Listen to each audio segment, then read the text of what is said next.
بسم الله الرحمن الرحيم والصلاة والسلام على رسول الله وعلى آله وصحبه ومن والاه.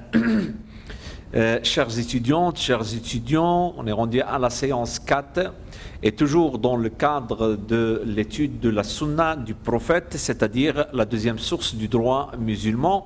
On est rendu à la classification des hadiths selon leur chaîne de rapporteurs.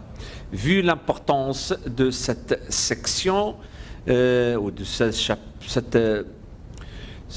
titre qui est la classification des hadiths selon leur chaîne de rapporteurs, on a prévu de donner ça dans une séance indépendante. Bien sûr que, comme j'ai dit la dernière fois, les récits de la sunna, c'est-à-dire les hadiths, lorsqu'on parle des hadiths, on parle des paroles, des récits du prophète, paix et salut sur lui.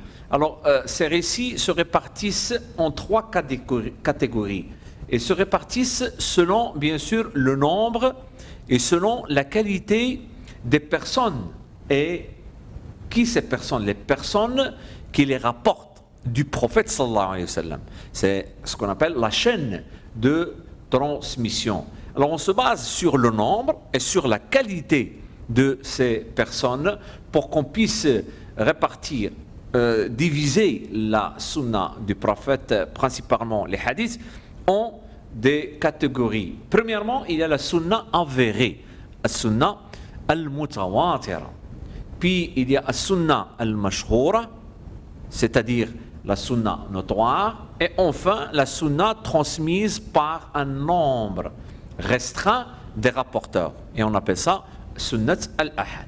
Premièrement, la sunna avérée.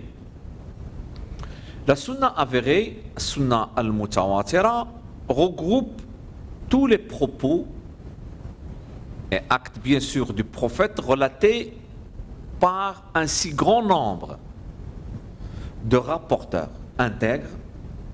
Et là, on voit la qualité de ces personnes. Alors, il y a le nombre, un grand nombre de rapporteurs intègres et justes.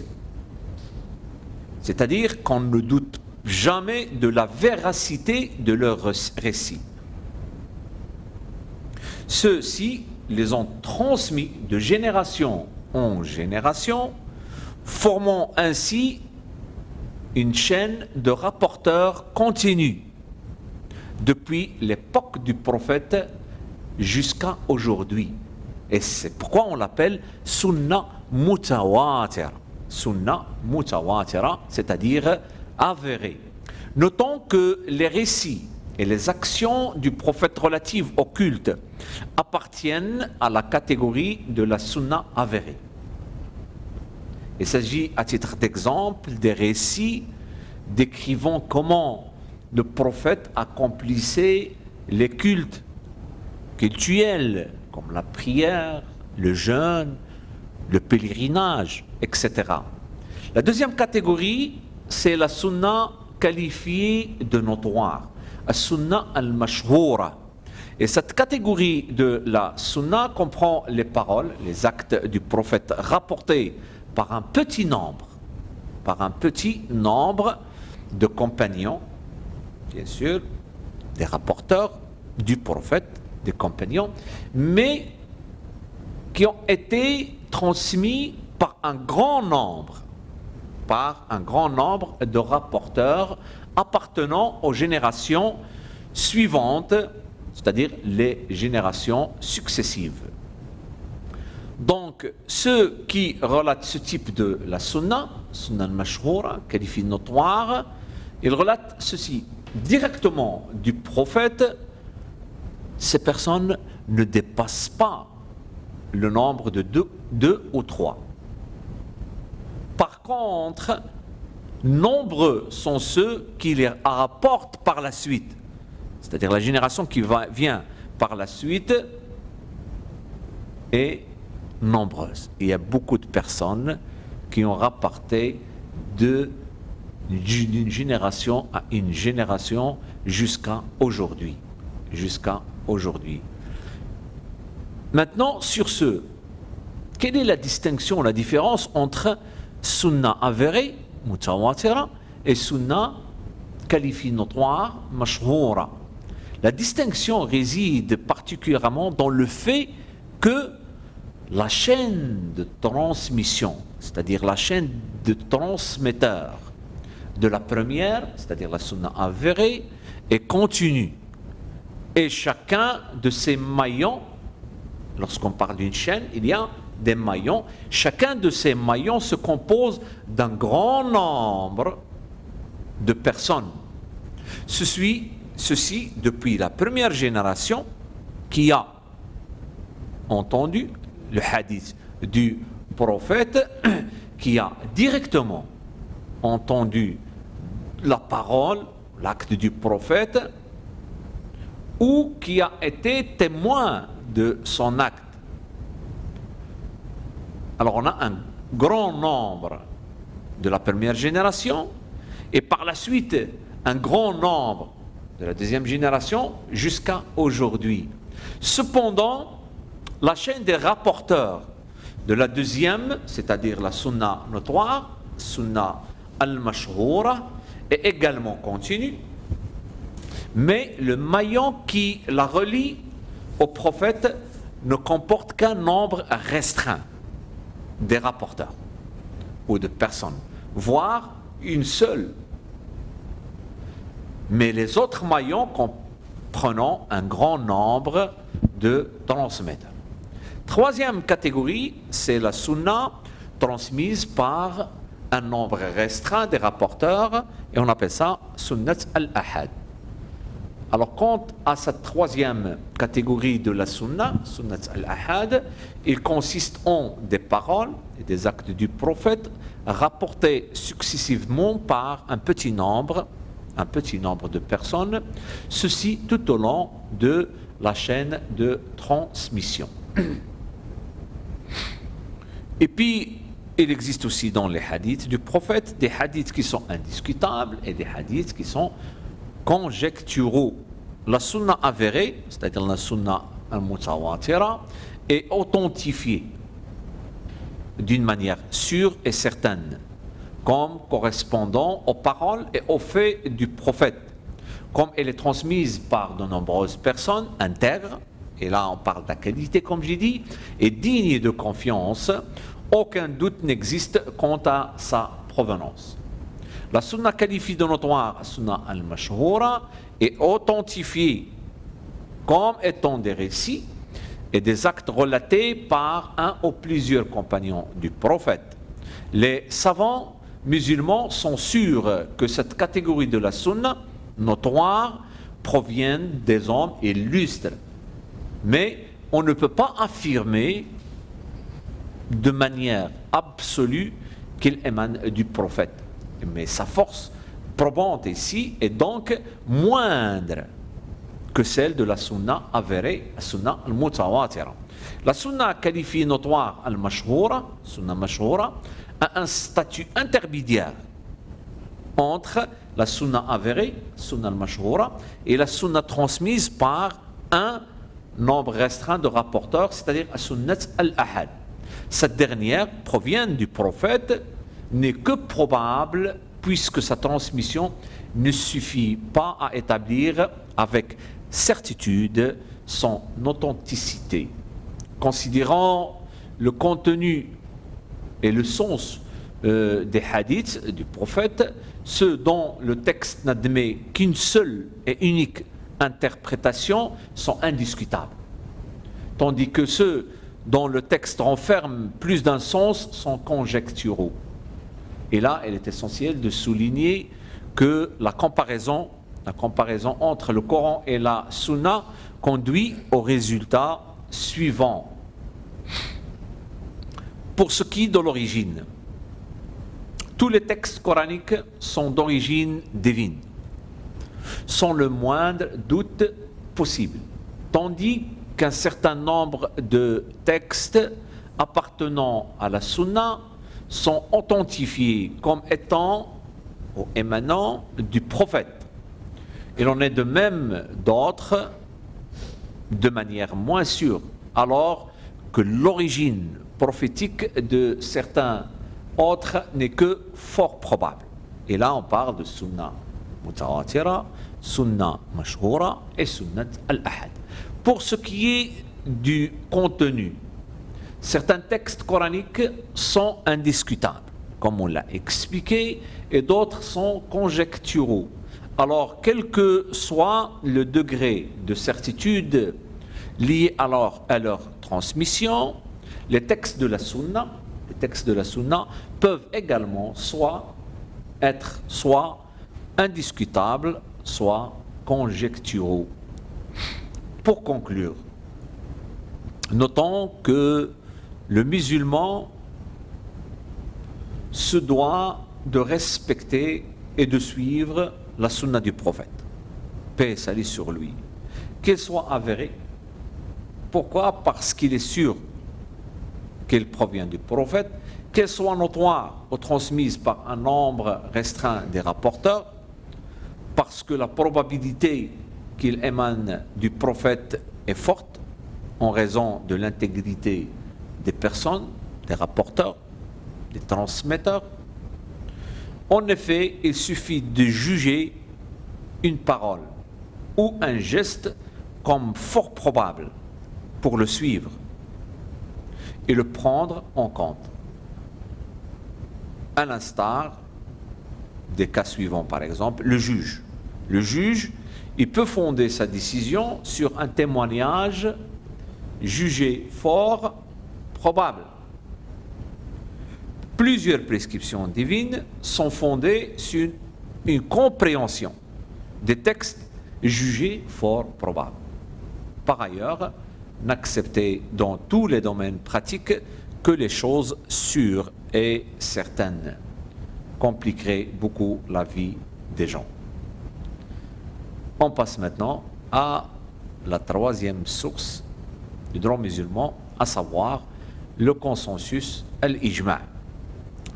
Le terme arabe al-ijma' signifie le consensus sur un cas juridique, le consensus de tous les mujtahids, de tous les juristes et ulama d'une même époque, postérieure à celle du prophète. Lorsqu'un cas juridique se présente à une époque donnée,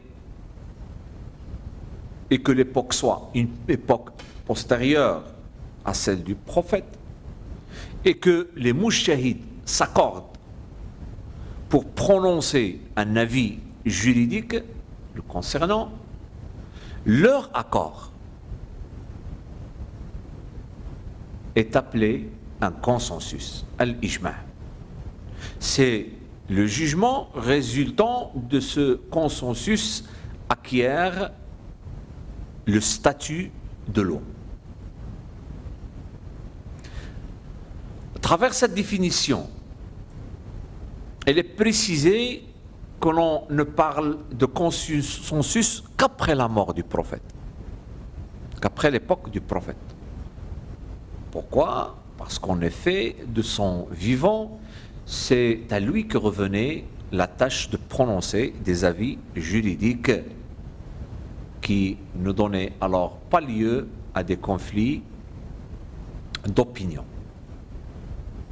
La source, au vivant du prophète, la source était le Coran et la Sunna. On n'avait pas besoin de consensus, parce que le prophète, de son vivant, c'est à lui que revenait la tâche de déduire des règles juridiques, de prononcer des avis juridiques. Maintenant, quelles sont les conditions de consensus à l'ijma'? Les conditions du consensus à l'ijma' se déduisent, bien sûr, de la définition qu'on vient de citer, qui stipule qu'il n'est prononcé que par les mujtahids, juristes musulmans aussi, d'une même époque, d'où les 4 conditions de consensus, à savoir, premièrement, qu'il existe plusieurs mujtahids vivant à l'époque du cas étudié. C'est la première condition. Deuxièmement, l'accord sur un jugement unique au sujet du cas pratique. C'est-à-dire que tous les mujtahids du monde musulman doivent être unanimes quant au jugement, quelle que soit leur race, leur nationalité ou leur tendance.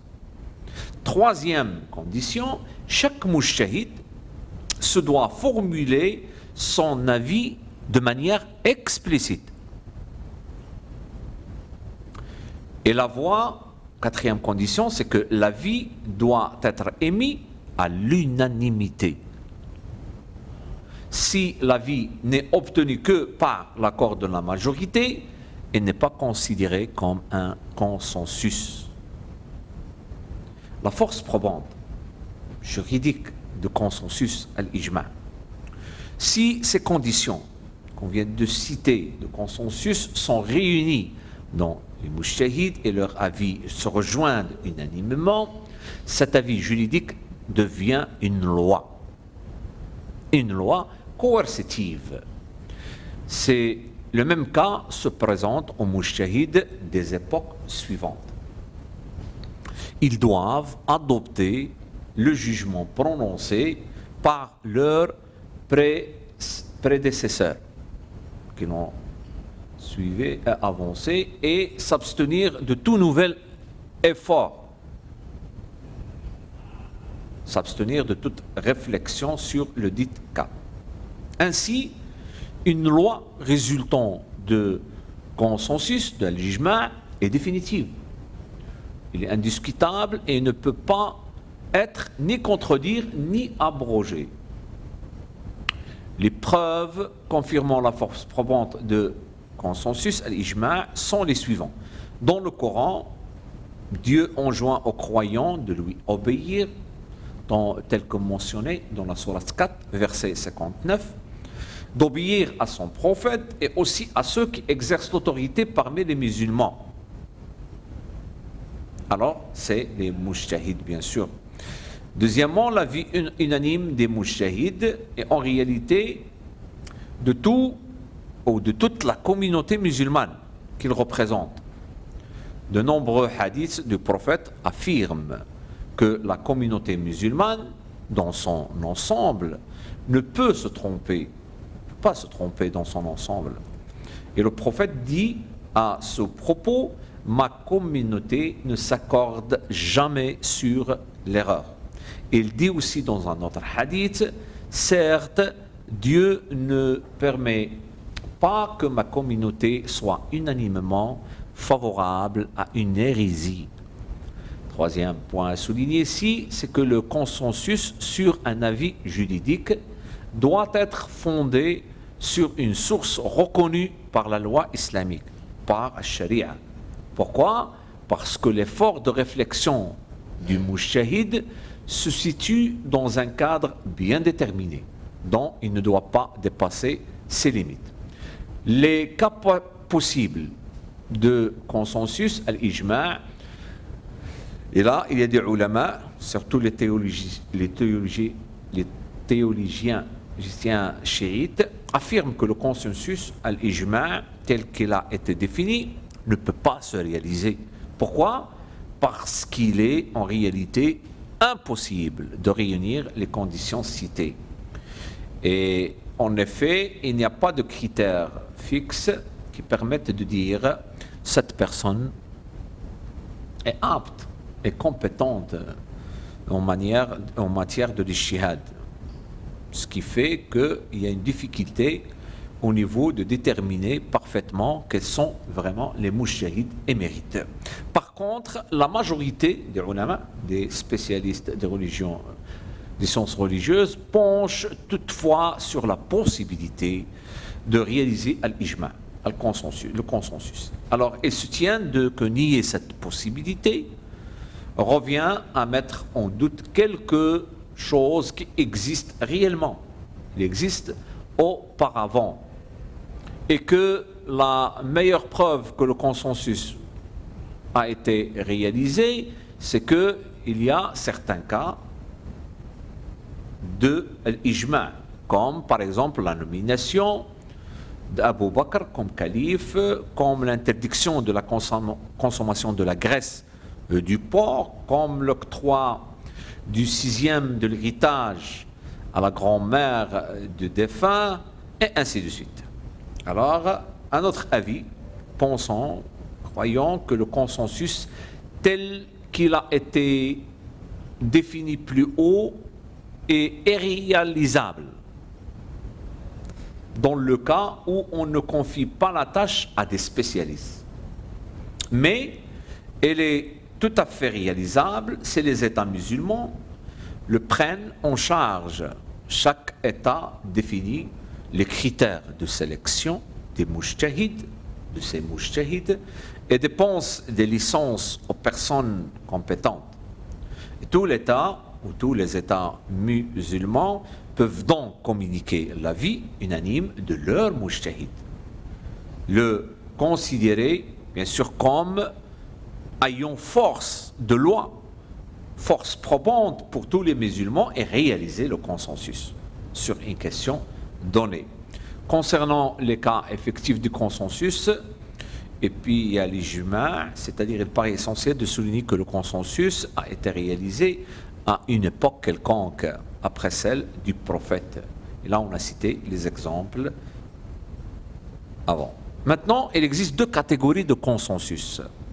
Là, vous faites attention. Il y a, premièrement, le consensus explicite, c'est-à-dire l'ijma' as-sarih, ce qui fait que tous les mujtahids d'une époque donnée expriment leur accord sur un avis juridique de manière explicite. Chacun d'eux prononce une fatwa et un jugement qui conforte cet avis.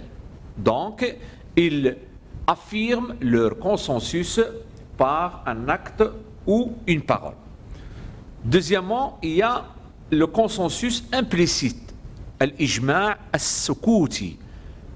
Alors là, on est devant une partie des mujtahids d'une époque quelconque, s'expriment clairement sur un cas juridique en rendant un jugement et en prononçant un fatwa, c'est-à-dire avis juridique. Le reste des mujtahids n'expriment aucun avis, ni pour ni contre celui des premiers. Là, on est devant un ijma', un consensus implicite, c'est-à-dire sukuti. Le premier type, l'explicite, c'est le vrai consensus, il acquiert la force probante, selon les écoles majoritaires. Par ailleurs, le deuxième, l'implicite, a une force ou a une valeur moindre. Le fait de se taire ne signifie pas nécessairement d'être d'accord. Par conséquent, on n'est pas certain qu'il y ait un consensus. Et selon la majorité des juristes musulmans, ce type de consensus ne possède donc pas la force probante. Et là, on passe à la quatrième source du droit musulman, qui est le raisonnement analogique al-qiyas. Al-qiyas, raisonnement analogique, désigne la procédure constituant à juger un cas juridique non mentionné dans les textes, dans le Coran et dans la Sunna, en la comparant à un autre cas semblable pour lequel une prescription existe dans les textes. Alors, pour illustrer cette définition, on vous donne quelques exemples d'analogie. Boire du vin est un acte qui est interdit par un texte coranique. À ce propos, Dieu dit dans le sens du verset coranique, la sourate 5, Al-Ma'ida, la table servie, verset 90, ô les croyants, le vin, le jeu de hasard, les prières pressées, les flèches de divination ne sont qu'une abomination, œuvre du diable. Écartez-vous-en afin que vous réussissiez. Et là, écartez-vous signifie une interdiction de boire du vin. La raison d'être, la raison juridique de cette interdiction est que le vin produit l'ivresse. Par analogie, toute boisson produisant l'ivresse est interdite. Un. Deuxièmement, un autre exemple, selon le hadith du prophète, le meurtrier n'hérite pas, c'est-à-dire n'hérite pas de sa victime. Celui qui tue un membre de sa famille ne peut pas hériter de lui. La raison d'être, l'illa de cette prescription est que le meurtrier a provoqué la mort pour obtenir son héritage immédiatement. Il en est alors privé et puni pour son acte. Pour la même raison juridique, pour la même raison, si le bénéficiaire d'un testament tue l'auteur de ce dernier, il est privé de ce qui lui a été légué. On prend un exemple de droit civil, par exemple, que dans le droit du civil, un document signé par une personne engage sa responsabilité personnelle. La signature constituant la preuve de son identité. Par analogie, un document portant l'empreinte digitale d'une personne en guise de signature est considéré comme la preuve de son engagement. Dans tous ces exemples, le jugement d'un cas mentionné dans un texte juridique est appliqué à un cas semblable non mentionné dans les textes, dans le Coran et dans la Sunna. Ces analogies sont fondées sur une commune raison d'être, illa, c'est-à-dire raison d'être du jugement. Ce qui fait que al-qiyas, c'est donc le raisonnement analogique qui permet de comparer des cas juridiques et d'appliquer les jugements des uns aux autres en se fondant sur la raison d'être. La force probante, dit le raisonnement analogique al-qiyas, alors la majorité des ulama, des mujtahid, des juristes musulmans reconnaissent que le raisonnement al-qiyas, raisonnement analogique, ils reconnaissent à l'unanimité que le quatrième source du droit musulman. Alors ceux qui pratiquent al-qiyas et l'approuvent sont qualifiés de partisans de raisonnement analogique. Mutabbitu al-qiyas. Ils tirent leur argument du Coran et de la Sunna. Pour ce qui est du Coran, ils s'appuient en particulier sur un certain verset coranique, et là on revient au verset coranique 4, Sourate An-Nisa, les femmes, la Sourate 4, le verset coranique 59. Et là on constate que ce verset coranique, on l'a utilisé dans le Coran, dans la Sunna, dans l'Ijma' et dans Al-Qiyas. Alors il constitue un argument juridique à partir du Coran de ces 4 sources. Ce qui fait que se référer ou renvoyer à Dieu et au prophète signifie, entre autres, comparer les cas juridiques nouveaux à ceux qu'ils ont été déjà traités et jugés. Donc suivre leur raisonnement et adopter leur logique. Et là, on le constate dans le verset coranique. Lorsque Dieu dit, puis, la sourate 4, verset 59, puis si vous vous disputez en quoi que ce soit, renvoyez-la à Allah et au messager, si vous croyez en Allah et au jour dernier. Très bien. Alors, dans ce cas, il y a le retour au raisonnement, et on peut se référer au raisonnement pour résoudre un cas ou une question de droit. Un autre verset coranique, c'est la sourate 59, l'Exode, le verset 2, vous pouvez en revenir. Et puis il y a la sourate 12, Youssef, verset coranique 111. Ce sont des versets coraniques, bien sûr, qui justifient, qui argumentent le recours au raisonnement analogique à partir du Coran. Alors que l'on comprenne ces versets, un appel bien sûr à la réflexion à propos des récits coraniques ou comme invitation à la méditation. Il signifie dans les deux cas que les êtres humains vivent des expériences similaires, les mêmes causes produire les mêmes effets. Et au niveau de la sunna du prophète sallallahu alayhi wa sallam, il y a le hadith de Mu'ad ibn Jabal. Vous pouvez revenir à ce hadith. Et là, lorsqu'il dit « Je mettrai à profit ma raison et je n'épargnerai pas mes efforts pour trouver une solution ». Et là, les constituants du raisonnement analogique, il y a premièrement le cas principal, al-asl, qui signifie une situation, un événement, un cas au sujet duquel une prescription existe dans les textes, dans le Coran et la Sunna. Il est appelé référence de la comparaison ou de l'analogie. Il y a deuxièmement un cas subsidiaire, c'est-à-dire al-far', c'est le cas nouveau sur lequel les textes ne se prononcent pas et auquel on veut appliquer la prescription valable pour le cas principal. Il est appelé l'objet de la comparaison ou de l'analogie.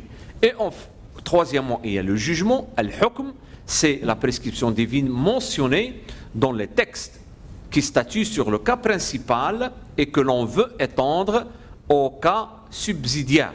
Et enfin, il y a la raison d'être al-illa, c'est le critère sur lequel se fonde le jugement du cas principal, c'est la présence de ce même critère dans le cas subsidiaire qui permet d'y étendre la prescription valable pour le cas principal. Et là, pour illustrer ces constitutions, nous citons l'exemple suivant. L'interdiction de boire du vin est un cas principal présent dans un texte coranique. Alors, croyons le vin, le jeu de hasard, les prières dressées, les flèches de divination ne sont qu'une abomination, œuvre du diable, écartez-vous-en.